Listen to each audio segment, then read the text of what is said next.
দেখ, ক্লাউড কম্পিউটিংয়ের ক্লাসে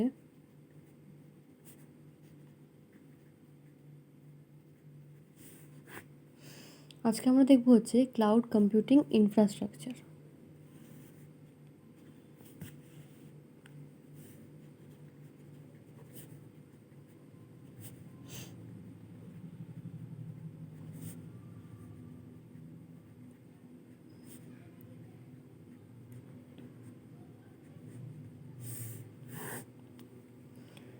দেখ, তাহলে ক্লাউড কম্পিউটিং ইনফ্রাস্ট্রাকচার কীভাবে হচ্ছে বা কীভাবে কাজটাজ হয় সেটা আমরা দেখব আজকে। প্রথমে দেখি যে আমাদের রিসোর্সেস কী কী থাকে। তো দেখ, ফার্স্ট যে রিসোর্সটা থাকে সেটাকে বলা হয়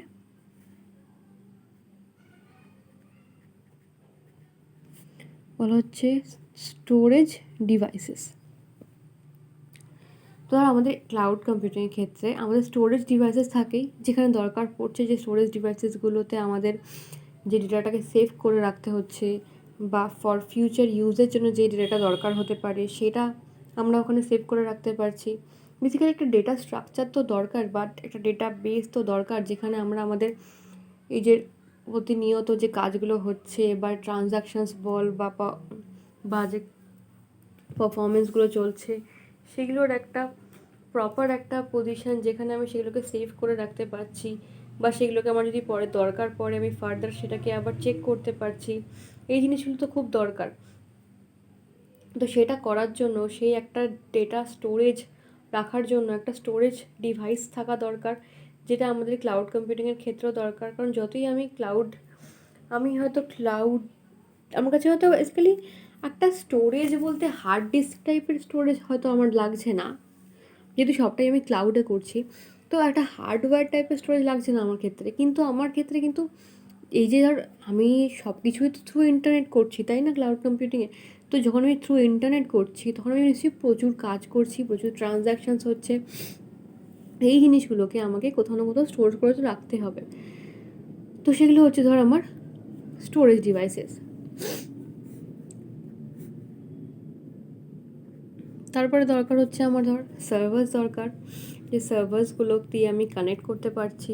কারণ একটা সার্ভার দিয়ে ধর অনেকগুলো সিস্টেমকে আমি কানেক্ট করতে পারছি।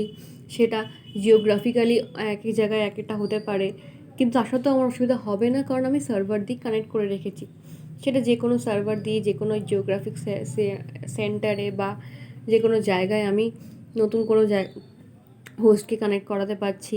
তো সেইভাবে আমার তাহলে প্রচুর সার্ভার্সও দরকার হয় ক্লাউড কম্পিউটিং করার জন্য।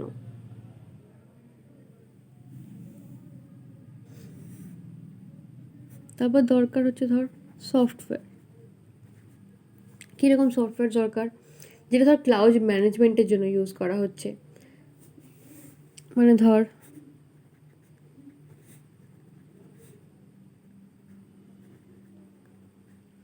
Cloud management for users.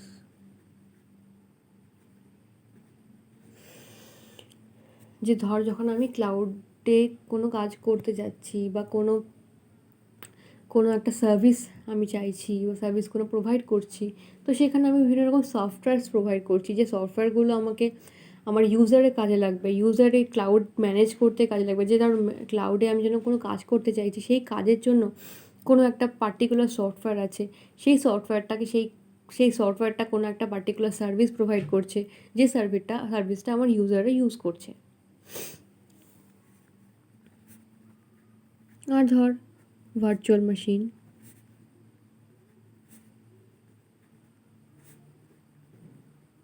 যেটাকে ভিএম বলি আমরা।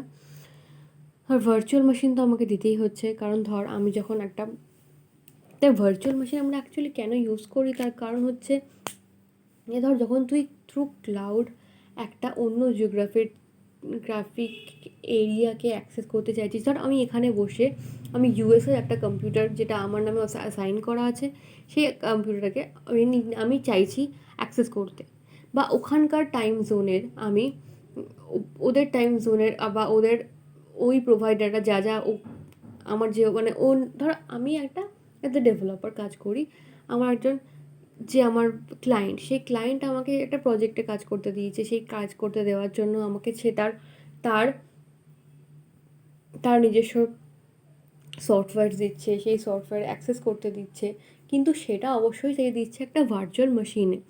কেন ভার্চুয়াল মেশিনে দিচ্ছে? কারণ কারণ দেখো, আমি আমার লোকাল মেশিনে যদি সেটাকে নামিয়ে নিই, তাহলে সেটা যদি আমার কোনো ডেটাবেসের কাজ হয়, বা যদি আমার কোনো ক্রিটিক্যালিটি যদি থাকে সেখানে, তাহলে সেই ডেটাটাকে ডেটাবেসে যদি আমি লোকালি সেখানে ইনস্টল করাতে হতো, মানে আমার মেশিনে ইনস্টল করতাম, তাহলে সেখান থেকে আমার ডেটা মানে চুরি চলে যেতে পারে, বা আমি কোনোভাবে মিসপ্লেস হতে পারে ডেটা। তো সেটা কোনোভাবেই আমি, বা সেখান থেকে আমি ডাউনলোড করে নিতে পারি বেশ কিছু ইনফরমেশানস, বা আমার কোনো সফটওয়্যারে কোডিং করা, সেটাকে আমি ডাউনলোড করে রেখে দিলাম আমার লোকাল মেশিনে। কিন্তু আমি সেটা আমাদের করতে দেওয়া হয় না। নর্মালি কী করা হয়, ওরা একটা ভার্চুয়াল মেশিন বানিয়ে দেয়, যে আমার মেশিনের মধ্যেই আমি দেখবো নতুন একটা এনভায়রনমেন্টে ঢুকে একটা ভার্চুয়াল মেশিন খুলতে পারবো। যে ভার্চুয়াল মেশিনে কী হবে, আমার বিভিন্ন রকম উইন্ডোজ সফটওয়্যার দিয়ে, উইন্ডোজের অপারেটিং সিস্টেম দেওয়া আছে, তার মধ্যে তোর যা যা সফটওয়্যার দরকার, তুই ওয়ার্ড তো পাচ্ছিসই, তোর একটা মেল সার্ভার, একটা মেলের একটা সফটওয়্যার দেওয়া রয়েছে, তোর কাজ করার জন্য যে যে সফটওয়্যারগুলো দরকার সব কিছুই তোর ওই ভার্চুয়াল মেশিনে ইনস্টল করা আছে তোর কাজ করার জন্য। কিন্তু ভার্চুয়াল মেশিন থেকে তুই কোনো কিছুই কিন্তু তোর লোকাল মেশিনে করতে পারছিস না। মানে এমন যে ভার্চুয়াল মেশিন থেকে ডাউনলোড করে নিলাম, লোকাল মেশিনে ডাউনলোড হয়ে গেল, এই জিনিসগুলো কিন্তু সম্ভব নয়। কারণ ওটা বেসিক্যালি সেই জন্যই আমার ভার্চুয়াল মেশিনটাতে অনেক বেশি সিকিউরিটি আছে, যেটা আমার লোকাল মেশিনে নেই। যে আমি একটা ভার্চুয়াল মেশিন প্রোভাইড করে দিলাম, তখন সেই সব কিছুই আমার ভার্চুয়াল মেশিনে থেকে গেল, আর ওই সার্ভারে থেকে গেল। আমি ওখান থেকে কোনোভাবে সেগুলোকে মানে ওইভাবে কি রিপ্লেস করাতে পারবো না অন্য কোনো জায়গায়, বা সেটা মিসপ্লেসও হতে পারবে না কোনোভাবে। এটাই হচ্ছে কোনো বেসিক্যালি ভার্চুয়াল মেশিন এই কাজটাই করে থাকে।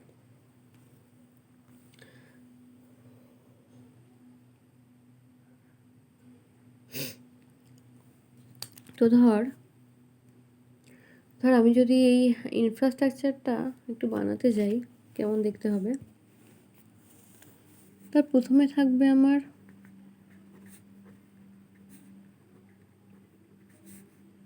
ক্লাউড প্রোভাইডার থাকলো। অবশ্যই সেটা প্রোভাইড হবে থ্রু ইন্টারনেট।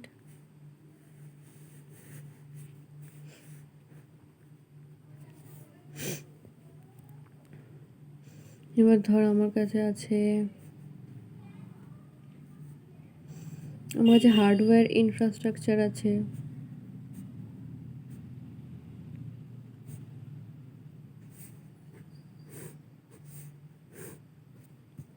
তারপর আমার হাইপারভাইজার আছে,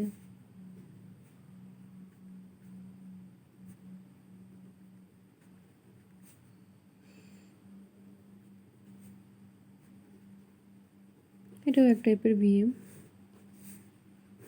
হাইপারভাইজার আছে, আরও বেশ কিছু ভিএম আছে আমার কাছে। VM1, VM2,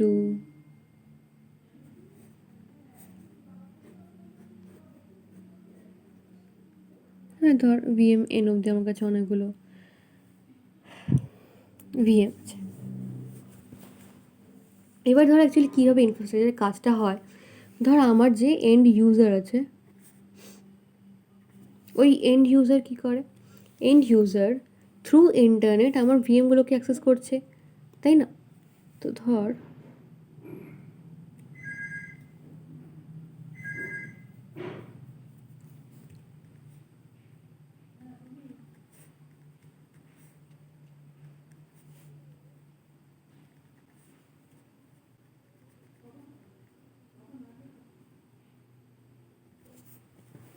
এই এন্ড ইউজার কী করছে, আমার ভিএমগুলোকে অ্যাক্সেস করতে পারছে, বা কোনো একটা ভিএম, যে ধর মানে কোনো এন্ড ইউজারের আমার কিছু ক্লাউডের সার্ভিস লাগবে, তাই তো?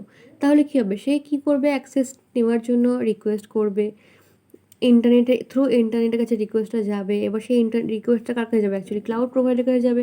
এবার ধর ক্লাউড প্রোভাইডার সেটাকে প্রোভাইড করলো ওর জন্য একটা ভার্চুয়াল মেশিন প্রোভাইড করা, যা সার্ভিস প্রোভাইড করলো সেটা একটা ভার্চুয়াল মেশিনের থ্রুতে প্রোভাইড হবে।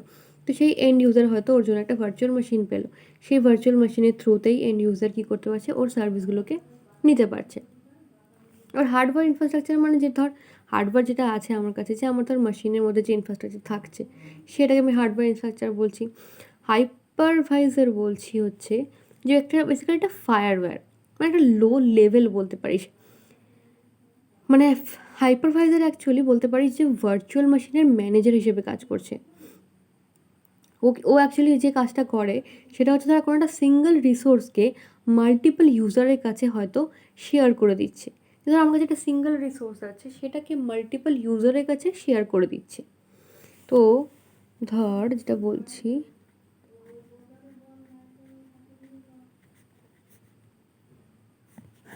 হাইপারভাইজার হচ্ছে তার বলা হচ্ছে একটা ফায়ারওয়্যার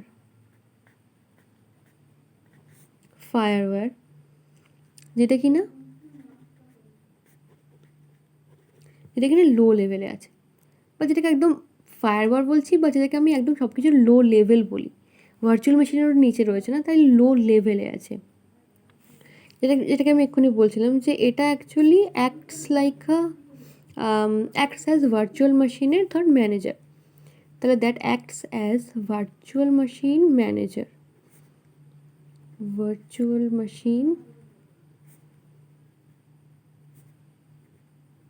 মেশিন ম্যানেজার। তারপরে এই হাইপারভাইজার কী করছে, কাকে কোন ভার্চুয়াল মেশিন অ্যাসাইন করতে হবে, কোন ভার্চুয়াল মেশিনে কী জিনিস থাকবে, বা কী কী সব কিছু, বা কী সফটওয়্যার থাকছে, কী অপারেটিং সিস্টেম থাকছে, এই সব কিছুকেই ধর একটা ম্যানেজ করছে। তো ভার্চুয়াল মেশিনের ম্যানেজার হিসেবে ধর কাজ করছে। ঠিক আছে, আর কি করতে পারছে, আর যেটা করছে এটা হচ্ছে ধর কোনো একটা সিঙ্গেল রিসোর্সকে মাল্টিপল ইউজারের মধ্যে শেয়ার করে দিতে পারে hypervisor.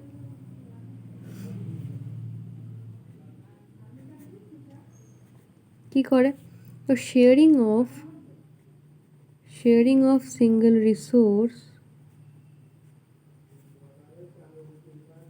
Resource to multiple users.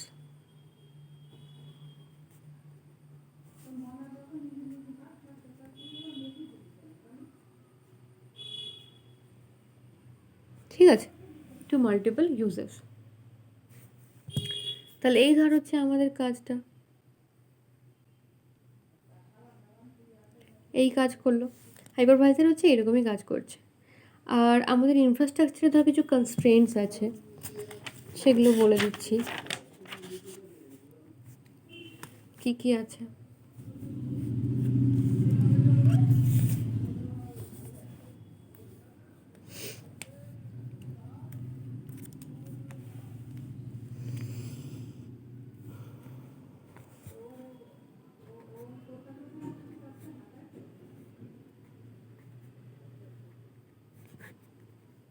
ধর কনস্ট্রেন্টস প্রথমটা ধর বলছি যে স্কেলেবিলিটি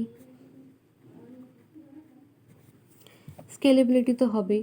যে ধর আমার যদি একটা মানে ইনফ্রাস্ট্রাকচার যেটা যেভাবে রয়েছে তাতে আমার কনস্ট্রেন্ট হচ্ছে একটা স্কেলেবিলিটি, একটা স্কেল সেট করা থাকে যে এই টাইপের করেই আমি করতে পারছি, বা ধর আমার একটা কোয়ালিটি সেট করা।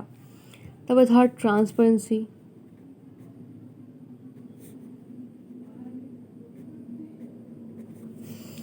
এই ইনফ্রাস্ট্রাকচার দেখেই বুঝতে পারছিস তোরা যে এই ইনফ্রাস্ট্রাকচারটা যথেষ্ট ট্রান্সপারেন্সি রয়েছে, যে আমি খুব সহজেই বুঝতে পারছি যে এন্ড ইউজার থেকে রিকোয়েস্ট আসছে, সার্ভিস রিকোয়েস্ট যাচ্ছে সার্ভিস প্রোভাইডারের কাছে বা ক্লাউড প্রোভাইডারের কাছে, সেই ক্লাউড প্রোভাইডার থ্রু ইন্টারনেট সার্ভিসটা প্রোভাইড করছে। সার্ভিস প্রোভাইড করার জন্য তাকে একটা ভিএম হয়তো অ্যাসাইন করে দেওয়া হচ্ছে, সেই ভিএমের থ্রু দিয়ে আমার এন্ড ইউজার সব সার্ভিসগুলোকে অ্যাক্সেস করতে পারছে।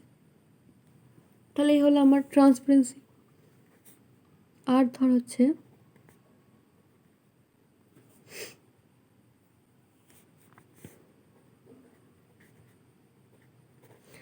ধর মনিটরিংটা খুব দরকার। কারণ ধর আমার যে সার্ভিস প্রোভাইডার যেটা করছে সেখানে সেই সার্ভিসটাকে নিশ্চয়ই আমাকে যে সার্ভিসটা প্রোভাইড করছে সেই সার্ভিসটা মনিটরও হচ্ছে কোথাও না কোথাও। কারণ অ্যাজ আ অ্যাডমিন আমার নিশ্চয়ই যদি কোথাও কোনো প্রবলেম থাকে সেই রিকোয়েস্টটা আমি কোথায় জানাতে পারবো, বা আমার সার্ভিসের ক্ষেত্রে যদি ঠিকঠাক সার্ভিস পাচ্ছে কি না সেই মনিটরিংটাও কোথাও না কোথাও চলছে। তো সেই মনিটরিংটাও খুব দরকার। আর যেটা ভীষণই ইম্পর্টেন্ট সেটা হচ্ছে সিকিউরিটি তো একটা মেন কনসার্ন যে কোনো সার্ভিসের ক্ষেত্রেই।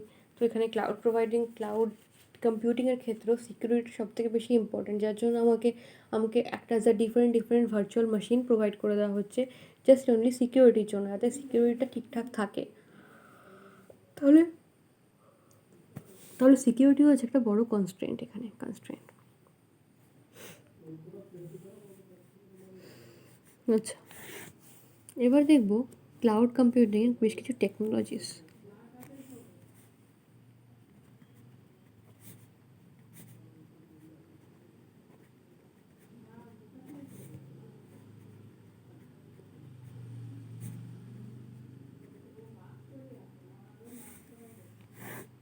Cloud computing technologies, cloud computing technology 4 রকমের হয়। কি কি? একটা হচ্ছে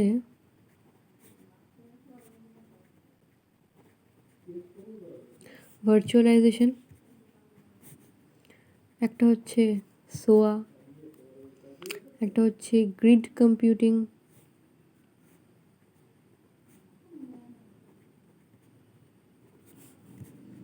আর একটা হচ্ছে ইউটিলিটি কম্পিউটিং।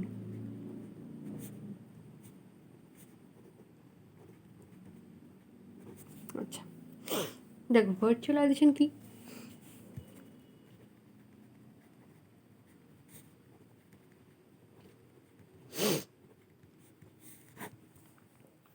দেখ, ভার্চুয়ালাইজেশন মানে হচ্ছে যে ধর ভার্চুয়ালাইজেশন কী হচ্ছে, যে কোনো ধর একটা সিঙ্গেল ফিজিক্যাল ইনস্ট্যান্স আছে কোনো একটা অ্যাপ্লিকেশনের বা কোনো একটা রিসোর্সের, একটা সিঙ্গেল ফিজিক্যাল ইনস্ট্যান্স আছে, তো সেটাকে কোনো অনেকগুলো মাল্টিপল ইউজার্সের মধ্যে শেয়ার করতে অ্যালাউ করাটা হচ্ছে virtualisation.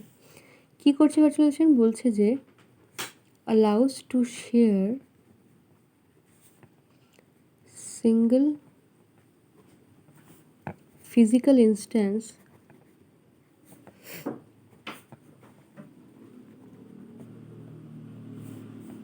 of an application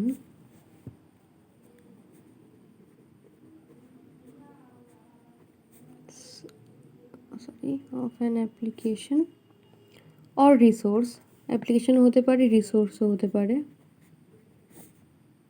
among multiple users।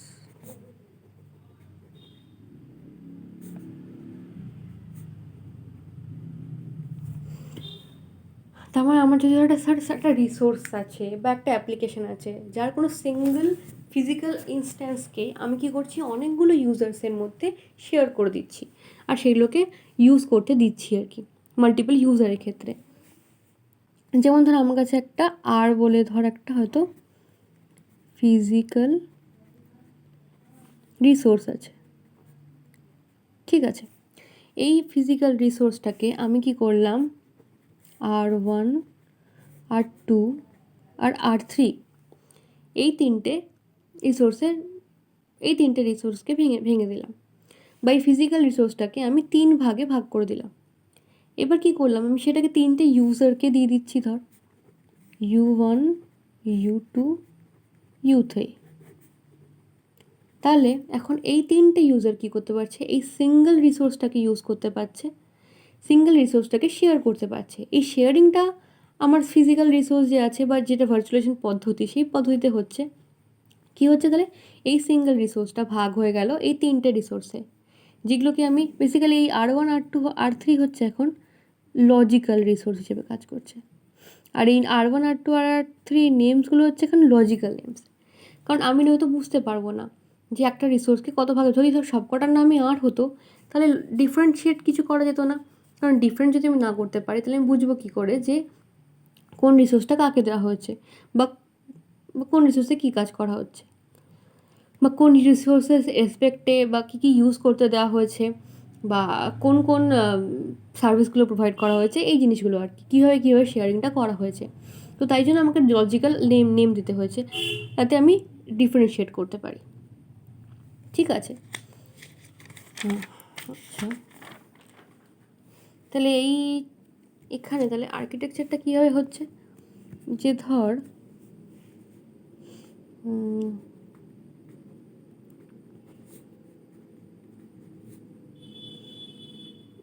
Virtual infrastructure আছে,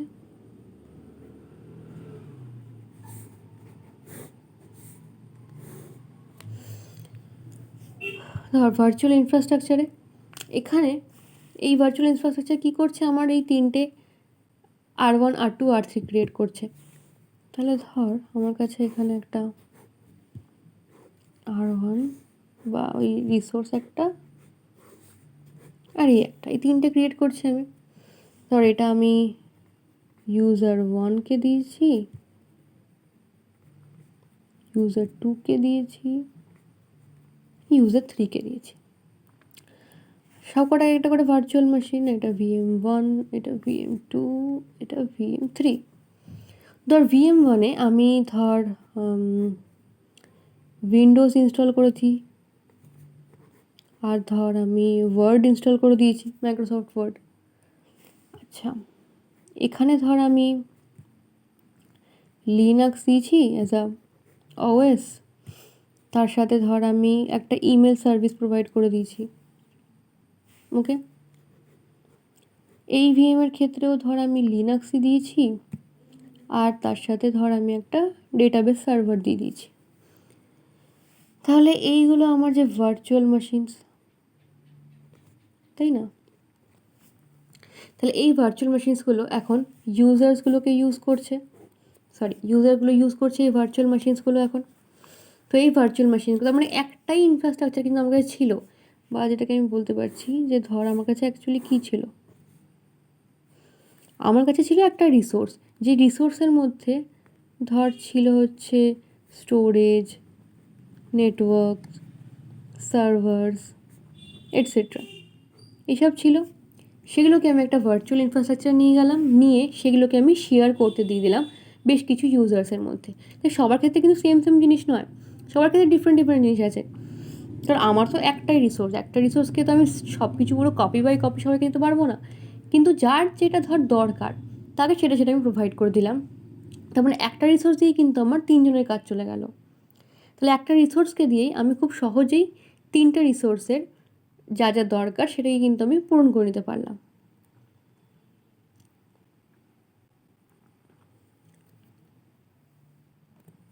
এই ব্যাপারটাকে বলে মাল্টি টেনেন্ট আর্কিটেকচার। মানে কীরকম ব্যাপারটা? মাল্টি টেনেন্ট মানে হচ্ছে ধর অনেকগুলো মানে ভাড়াটে বলতে পারিস।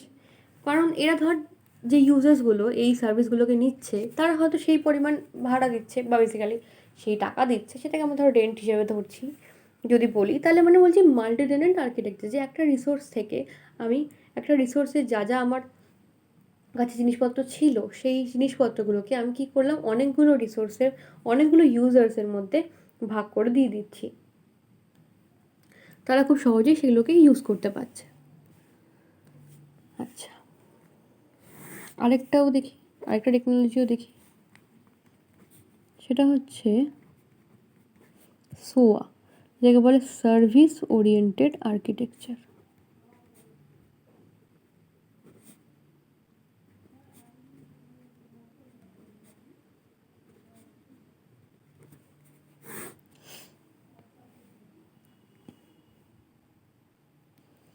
আচ্ছা, এই সোয়া সার্ভিস ওরিয়েন্টেড আর্কিটেকচার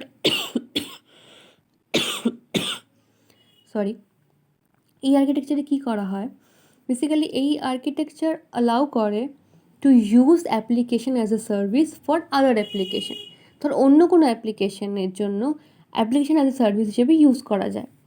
তার মানে কী বলছে, allows to use application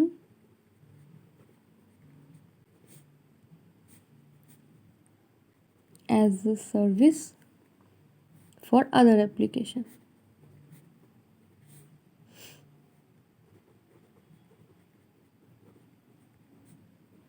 ঠিক আছে, আর কি করতে পারে, আর হচ্ছে ডেটা এক্সচেঞ্জটাকেও অ্যালাউ করে, বিটুইন দ্য ভেরিয়াস অ্যাপ্লিকেশনের মধ্যে ডেটা এক্সচেঞ্জকেও অ্যালাউ করছে। তাহলে আর করছে ধর allows to exchange data, allows to exchange of data between various application.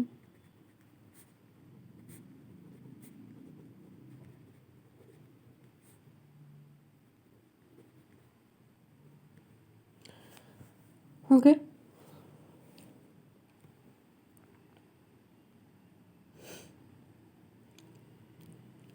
আচ্ছা এখানে তাহলে সার্ভিসগুলো, যে ধর এখানে তাহলে কী কী ইউজ হচ্ছে, এখানে ইউজ হচ্ছে ধর একটা সার্ভিস প্রোভাইডার আছে, আরেকটা আছে সার্ভিসের কনজিউমার। কনজিউমার কী করবে, কনজিউমার সার্ভিস প্রোভাইডারের কাছে সার্ভিস রিকোয়েস্ট করবে, আর সার্ভিস প্রোভাইডার কী করবে, সেই রিকোয়েস্টের রেসপন্স দেবে বা সার্ভিস রেসপন্স দেবে। ঠিক আছে, তাহলে এইভাবে কাজ হচ্ছে যে সার্ভিস ওরিয়েন্টেড আর্কিটেকচার, যে সার্ভিস প্রোভাইডার আছে আর সার্ভিস কনজিউমার আছে, তাই দুজনের মধ্যেই কাজ হচ্ছে। যার কনজিউমার যার দরকার সে সেটাকে চাইছে, যে কনজিউম করতে চায় সে রিকোয়েস্ট পাঠাচ্ছে, আর যে প্রোভাইডার সেই রিকোয়েস্টের জন্য রেসপন্স পাঠাচ্ছে। ইজি ব্যাপার।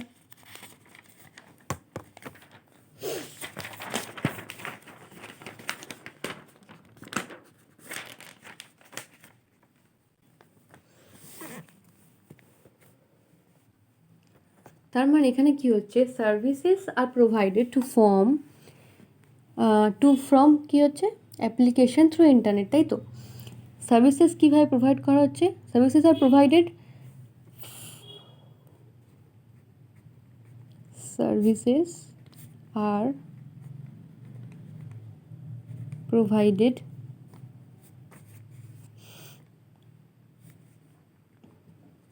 to applications through internet.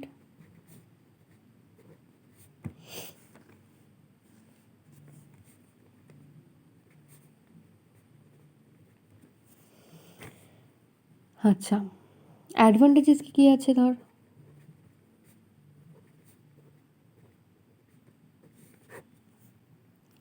Advantages হচ্ছে এখানে ধর তো সার্ভিস রিউজেবিলিটি ফার্স্ট অ্যাডভান্টেজ,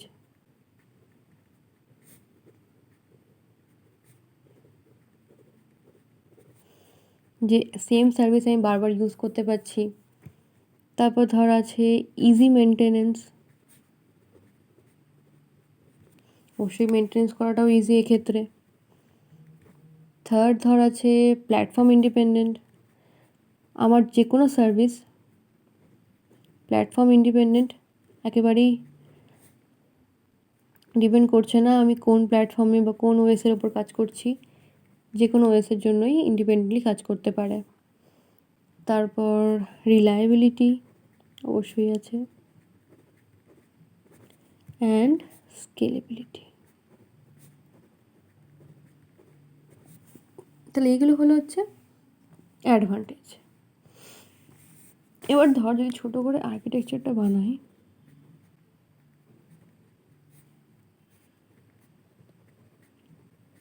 হচ্ছে কাজ কীভাবে হচ্ছে,